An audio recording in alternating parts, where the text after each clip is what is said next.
Well, hello there. My name is Anne, and you're watching Art on the Creek. We are not in my home studio in Parker, Colorado. I am riding the struggle bus here at Boyd Lake State Park in Fort Collins. I went to get a screwdriver out of my glove box to tighten my easel, and only thing I could find was a wine opener. Why do I have a wine opener in my glove box? Well, you be the judge. No, actually, don't be the judge. I will tell you, we like to go on picnics and take some wine and cheese and crackers. So it's a very wholesome reason why we have the wine opener in the glove box of my car, but it does not make a good screwdriver. So let me borrow one from a friend and we'll get this show on the road. Are you ready to paint en plein air with me? Here we go.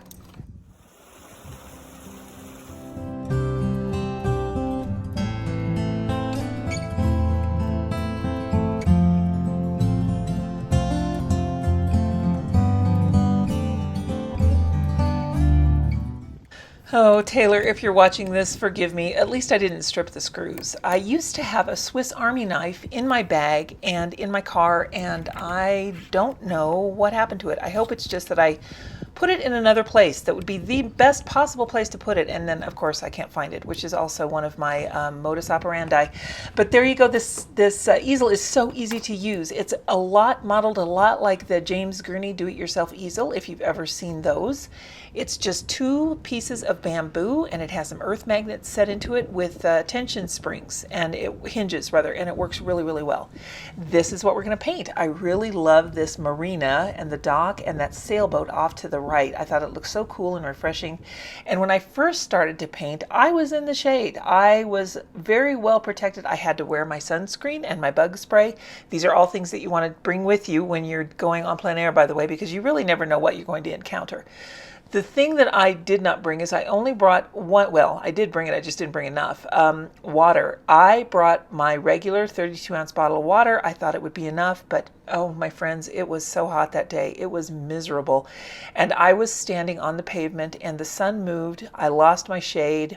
The umbrella that you see there is to shade my painting, which is another tip I have for you. I'll put links to all of my plein air supplies in the description below. Because I really think I've got it figured out to where I really kind of like the setup. And the thing about this easel and tripod that I'm using, they're completely adjustable. If you're on uneven ground, it works great. All of it is just really nice. So I'm going to link to everything for you, and then you can learn more about it when you decide. If you decide that's something you want to do, then these are some that I can say work for me.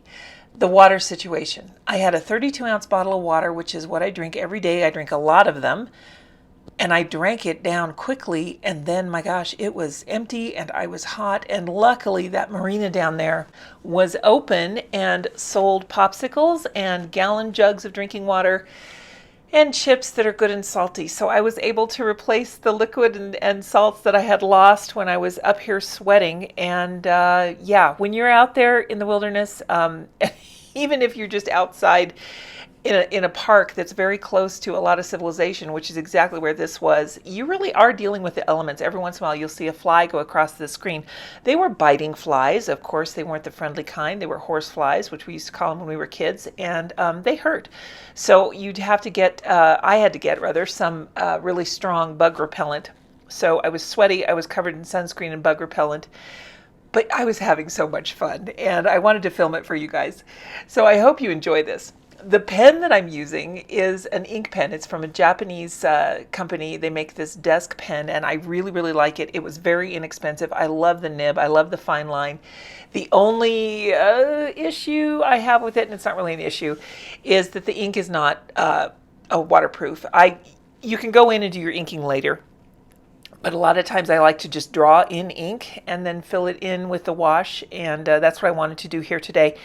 It didn't impede things. It just created some shadows, which I knew would happen, and I was able to work around those. And I am still working through the cartridge that just came with this pen. So I did buy some permanent ink to replace that once it's done.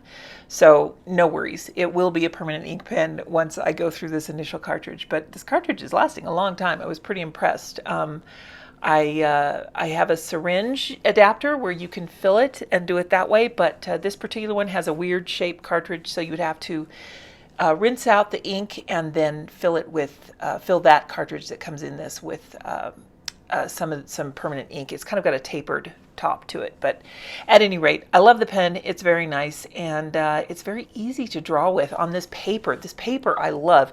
I think it's by Fabriano. It is the Handbook Sketch Company, or Handbook Sketchbook Company rather, that makes these, and I've used this before on many paintings I've here on this channel. I really love this sketchbook. I'm getting so excited about it that I'm tripping over my words. It's not cotton paper, but it's very fun to use. It really makes the cauliflower blooms and backgrounds work in your favor. It makes it so easy, and you don't have to get them, but when you do, you can actually plan them and maneuver them in such a way that they really work to your advantage. So I have enjoyed this sketchbook from the moment I bought it, and this is, I think, my third or fourth one.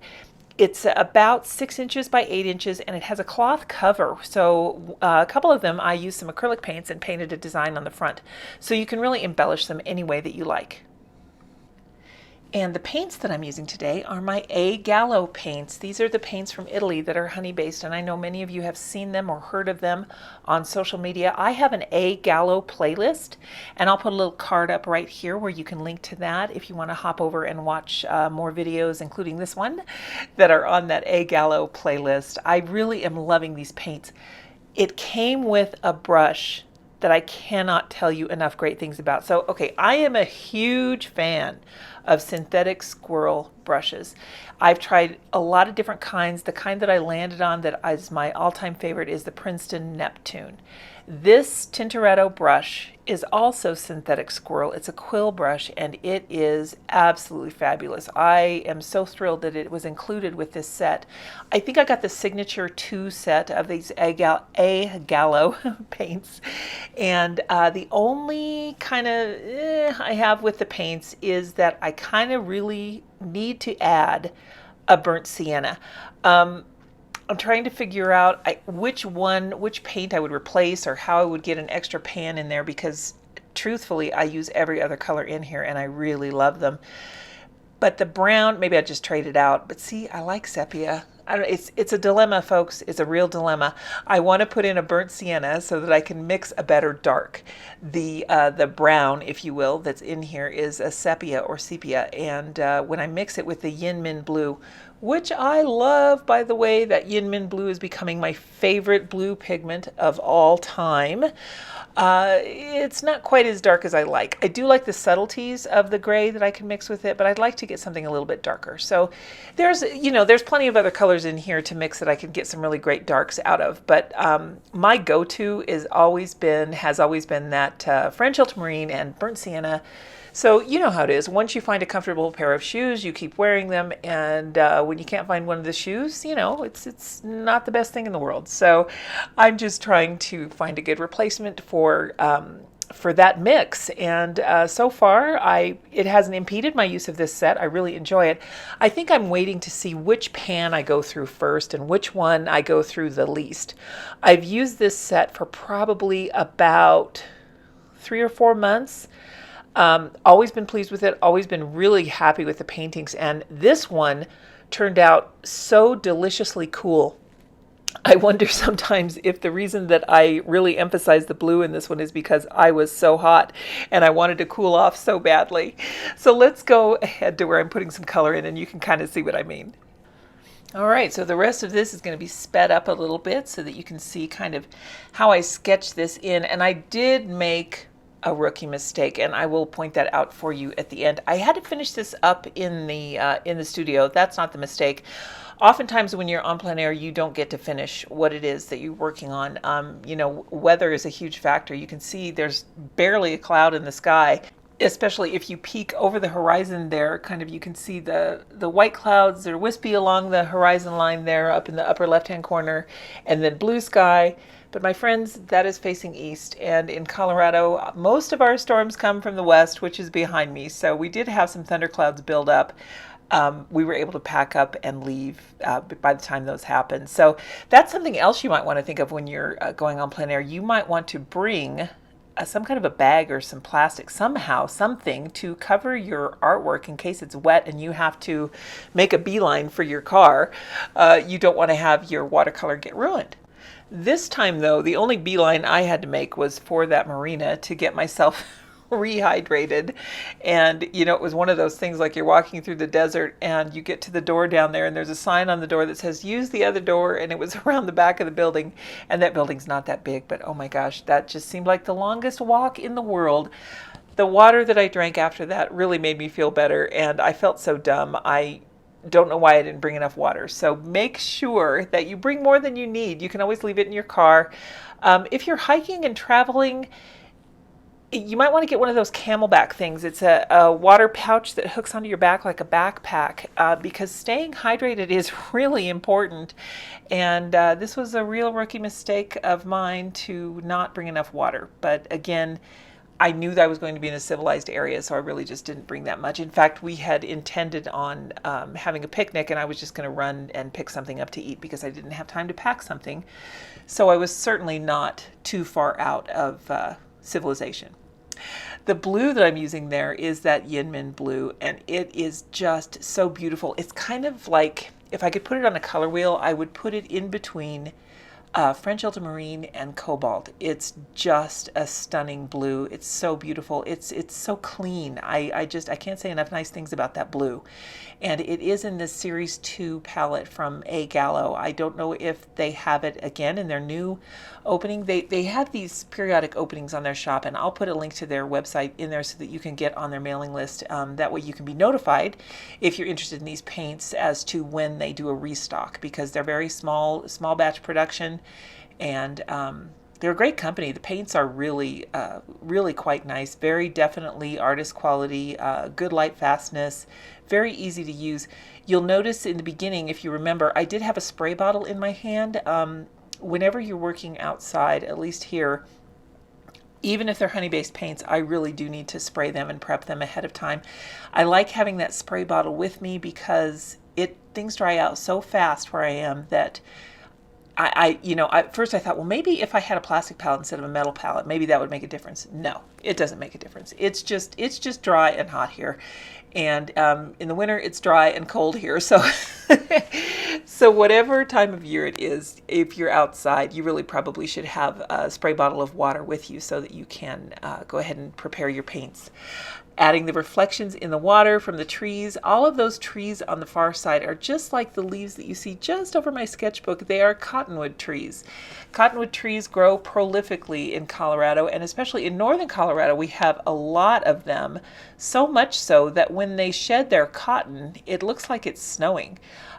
It happens in the early spring, I want to say, maybe mid-spring, and right down where I live now, down in Parker, we don't have that many cottonwoods because they need to grow near water. Obviously, since this is a lake, there are a lot of cottonwood around there. In fact, when the pioneers came over, that was how they could tell when they drove their Conestoga wagons from east to west. That's how they could tell where the water was, because they would watch where those cottonwoods were growing. As soon as they got west of the Mississippi and the trees became more and more scarce, water became more and more scarce, so they had to be able to have a way to find the water, and that's what they chose, was to use the reliable presence of cottonwood. And that is very, very true today. Here's where I made my mistake. This shadow of the sailboat is going straight down, due south. Every other shadow is kind of going southwest. So I actually did not even pick up on that mistake of mine until I was home finishing this painting in the studio. So, this is the reason that I really like doing plein air, is because I do miss things. And it's a good way to remember that you really have to slow down and really use those observation skills. It's so easy for me, and everything I say here is just I'm speaking from my own personal experience. So if this applies to you, great, thanks for being on my team. But I'm hoping that it's something that you can learn from. When I paint, I get so involved in what I'm doing, and I just lose myself in the moment, and I have a tendency to ignore my surroundings too soon, and I just go with what I think would look good. And unfortunately, that's not always the best decision. But It is something that I seem to be plagued with. Nonetheless, I still do it. I still enjoy it, and I hope that I can share these things with you so that you can learn from the error of my ways. But it's nothing to break the bank. I mean, I'm still going to enjoy this. It's just going to sit in my sketchbook. But that's the reason why I do plein air. I do plein air so that I can challenge myself against remembering to catch all of those small details that in the studio are no big deal. I would always get the shadows correct if I were in the studio, but not necessarily when I'm on location. So it's something, because I think your mind is occupied by so many different things. Here it was hot, I was tired, I was getting dehydrated, and you are fighting the elements. There's an awful lot to deal with when you're out on plein air, and I think that that's something, as long as you stay safe, I mean, tell people where you're going, make sure you have cell service. And if you're going to go to an area where you don't have cell service, then have a plan B, have a backup plan. Don't jeopardize your safety just to get a painting. You can always go on a hike with someone out in the wilderness and just take a photo and then paint it back in your studio. You don't have to expose yourself to the elements for a prolonged period of time and do something risky.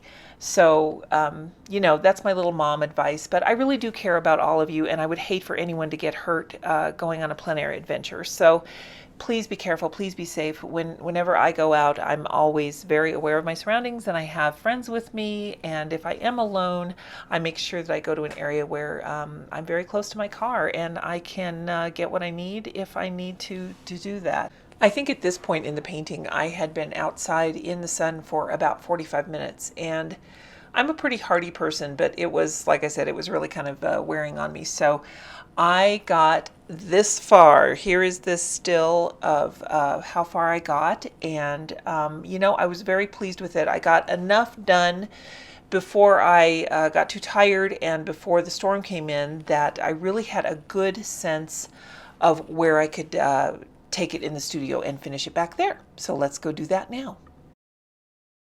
Something that's kind of interesting when you are doing plein air, if you're looking at something in the distance and the way the light is hitting it or the way the light is shining in your eyes, you may not see things too clearly, and that's exactly what happened here. I kind of thought that big structure in front of the storage shed there that I painted yellow and brown, I thought that structure was more of some kind of a singular tank looking thing that kind of looked like a little train engine, but what it was two propane tanks. It doesn't look like this at all in real life. So that is very definitely my artist interpretation of what I saw. But for the rest of this, I was kind of pleased with the way it came out. Finishing it in the studio like this is really kind of rewarding, because when I closed my book, when I left Boyd Lake, I thought, oh, I don't know. I mean, I had fun, no doubt. I had a great time, but I was wondering, did I even do it justice? Did I do the right thing? And I was really kind of torn. I was kind of feeling a little bit like maybe I didn't do my best. But then when I set it aside, here Leo's coming to talk to me here. You hear a little dog collar jingling. That's what's going on. When I set it aside and went ahead and rested and looked at it the next day in my studio, I realized that, you know what, I really kind of like this painting. It evoked a strong feeling of happiness in me when I opened up my sketchbook, and that tells me that I had a good time. I remembered what I did, and recording it in the sketchbook here like this was the right thing to do. So I just went over the places that I missed with a different set of paints from my sketch box, and we have it all finished here, you guys. I will tell you what, one of these days when the weather cools down, if you are local, maybe we could do a plein air. Why don't you mention in the comments if that's something that would interest you, if you'd like to meet me somewhere for plein air. I would really enjoy that. And we can talk and kind of do things together and share some ideas. If that's something that interests you, let me know in the comments. If you're local, we can go ahead and set that up. I promise I will pick a place that has conveniences like a public restroom that is clean, and I will bring plenty of water in case anyone pulls an Ann and forgets to bring your water. Here is the final, and you guys, I just so enjoy sharing all of these things with you, and once again, let me know in the comments if you'd be interested in joining me for one of my plein air adventures. I think we could have some fun. I hope everybody's having a great week, and we'll see you next time on Art on the Creek. Bye now. Is it time to stop working? Huh? Is that what you say? Okay, buddy. We'll stop working. Yep. You good boy? Yeah? Okay. Here we go. Time for dinner.